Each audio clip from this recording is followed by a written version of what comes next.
Assalamualaikum warahmatullahi wabarakatuh. Selamat siang teman-teman penghobi anggur. Semoga kita semua selalu dalam lindungan Allah Subhanahu wa taala. Amin. Dan sehat-sehat selalu untuk teman-teman semua. Oke, teman-teman. Kali ini saya akan cerita pengalaman saya membesarkan batang anggur. Ini varietas trans lawasan aja, transfigurasi. Dulu dia saya tanam grounding, tapi karena perkembangannya nggak bagus, akhirnya saya potong dan saya pindahin ke planter bag. Dengan media tanam saya ganti semuanya, media tanam baru dengan campuran yang lumayan lebih banyak. Nah teman-teman, beberapa waktu yang lalu saya banyak menonton video di channel-channel YouTube yang senior-senior anggur. Salah satunya itu ada yang bercerita tentang bagaimana membuat batang tersier ini tumbuh dengan rata, tumbuh dengan sama. Dan saya praktekkan, ternyata ya tetap aja ujungnya yang besar duluan. Ujungnya lebih besar duluan. Walaupun sudah saya lakukan potes pucuk semuanya saya potes pucuk ya. Tapi memang masih tetap belum bisa menyamakan ukuran tersier ini supaya imbang. Nggak harus rata sih, minimal nggak terlalu banyak perubahannya lah, nggak terlalu banyak perbedaannya lah, tapi memang sulit.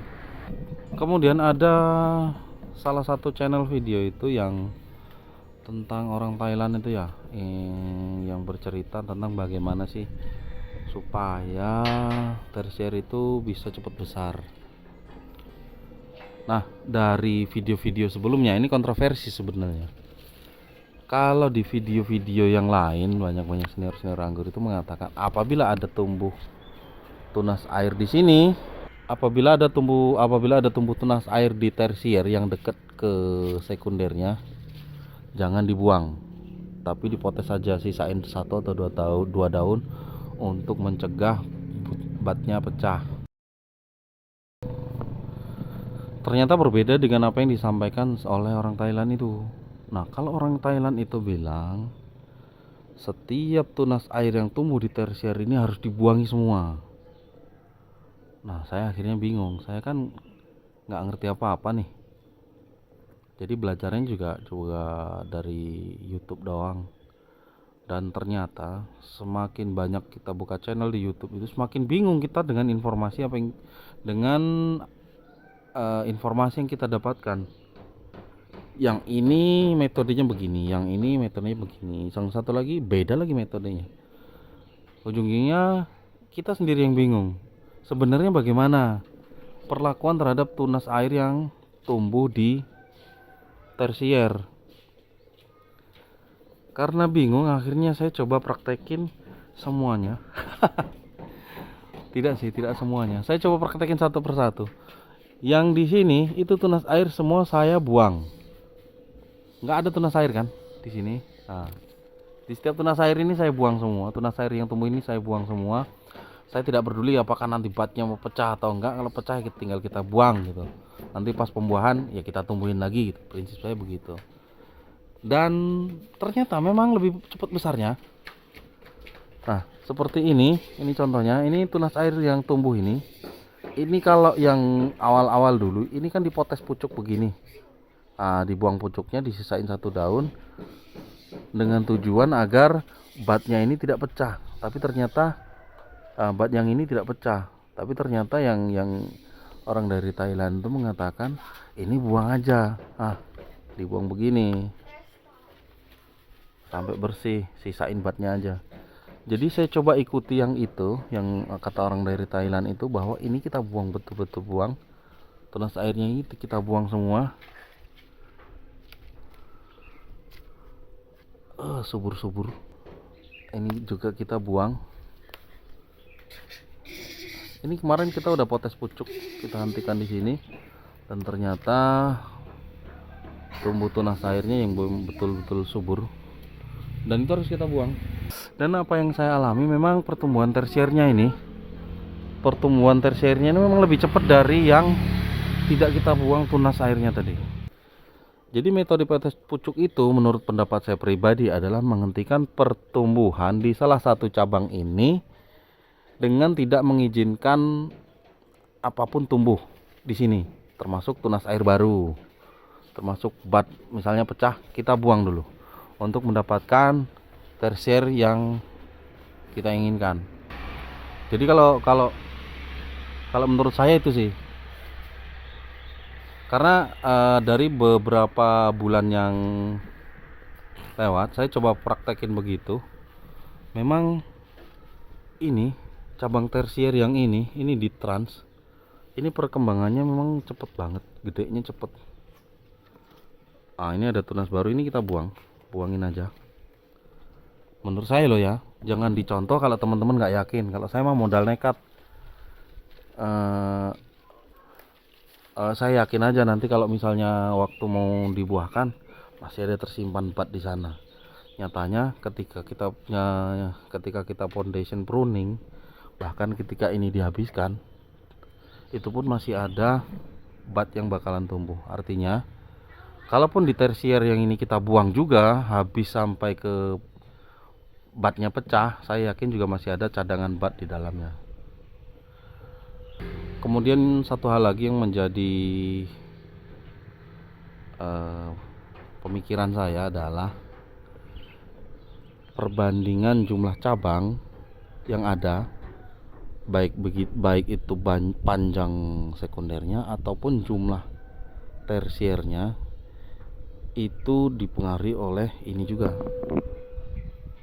Ini dipengaruhi juga oleh besaran media tanam.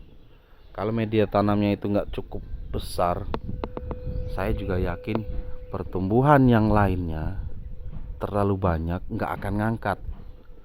Ibaratnya itu kemampuan produksinya hanya 100, tapi dia diminta nyuplai sampai 150, nggak akan mampu. Jadi memang kalau kita menanam anggur di tabung pot, ini lagi-lagi menurut pendapat pribadi saya, dan jangan dicontoh kalau kawan-kawan nggak yakin, jangan ditiru kalau ke teman-teman nggak yakin. Kalau menurut saya dengan menanam anggur di tabung pot itu kita memiliki kelebihan dan kekurangan. Kelebihannya kita bisa mengontrol jumlah nutrisi yang kita masukin, kemudian pupuk atau nutrisi yang kita kasih ke anggur itu bisa kita jaga dari gulma sehingga nggak diambil alih oleh gulma. Kemudian untuk stres airnya kita gampang untuk mengatur airnya. Tapi kelemahannya yaitu kita terbatas dalam hal panjang sekunder dan banyaknya jumlah tersier. Tentu hal itu nanti akan berpengaruh terhadap banyaknya buah yang akan dihasilkan atau diproduksi. Jadi ya kalau skalanya hobi, skalanya kebun ya, skalanya hobi, mungkin ya keluar buahnya aja udah seneng. Kalau menurut saya pribadi ya, lihat ini udah keluar buahnya kayak yang di sana itu. Ninel itu keluar buahnya segitu aja, ada berapa dompol, 6 dompol atau 5 dompol itu aja udah seneng banget saya. Udah mulai passion. Nah, tapi kalau memang skalanya adalah untuk produksi yang bertujuan untuk ekonomis, untuk nilai jual, memang kualitasnya harus diperhatikan. Nutrisi yang masuk betul-betul harus diperhatikan. Kalau dari YouTube-nya Toha FNN itu yang di Korea itu, dia nggak perlu banyak-banyak buahnya, nggak perlu tersiernya itu banyak gitu. Yang dia perlu hanya tersiernya sedikit, tapi buahnya kualitasnya super, gede-gede, kualitasnya bagus. Karena apa? Karena kalau di Korea menurut Toha itu ya, Toha FNN itu ya, Lur itu ya, kalau buahnya nggak bagus, harganya akan jelek dan nggak diminati pasar.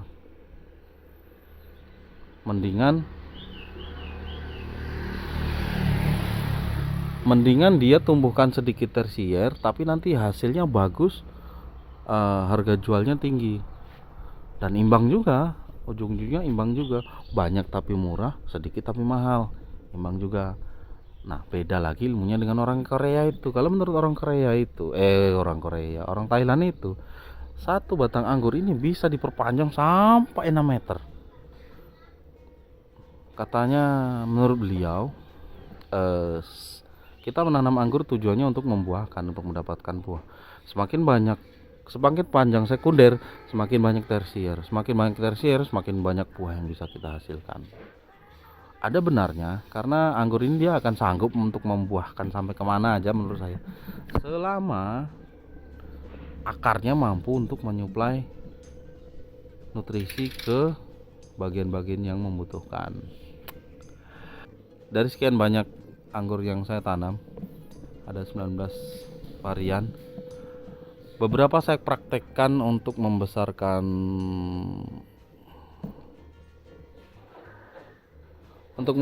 tersier ini, dan yang saya lakukan di pohon ini itu cukup efektif. Dan di sini tersier yang lainnya itu kelihatan sudah mulai ngejar, dia mulai membesar ini batangnya.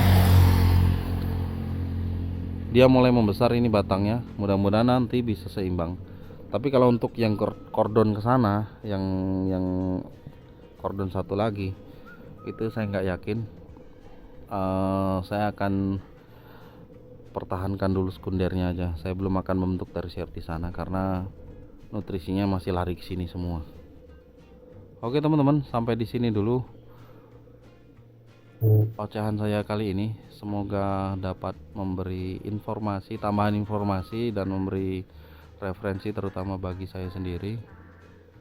Dan syukur alhamdulillah apabila berguna bagi teman-teman sekalian. Terima kasih dan wassalamualaikum warahmatullahi wabarakatuh.